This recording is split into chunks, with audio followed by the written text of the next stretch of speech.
Mapagpalang araw po sa inyong lahat mga kapatid. Yeshua Misaya, Yeshua Hamisaya, Yeshua Hamisaya. Mga kapatid, ibabahagi ko lang po ang konting kalaman. Ang karunungan po patungkol po sa kataga na JHS. Ano po ba ang kahulugan ng naturang mga letra po na ito? Atin pong tatalakayin yan ngayon at ibibigay ko po sa inyo kung ano po ba ang kahulugan po nito. Ang JHS nga po ay kadalasan makikita po ito sa kasuotan po ng mga pari. No? Sa mga kaparian po natin dyan, nakasulat po ang JHS. At ano nga po ba ang kahulugan nito? Mababasa po natin yan sa Mateo 1:21. Ito po ang nakasulat.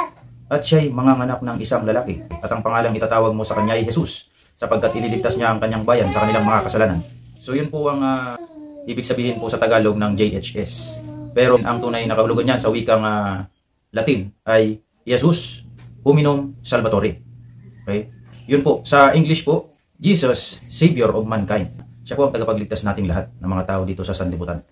Pero sa pinakalihim po na gamit, ang basag po na JHS ay nasusulat din po sa lihim na karunungan. At ito nga po ang Hibam Halam Salam, na ito po ay pwedeng iihip sa tuktok ng pasyente upang siya'y maligtas sa ano pa mga pang-iistorbo ng mga elemento, engkanto, ano pa mga gawa ng itim na mahika.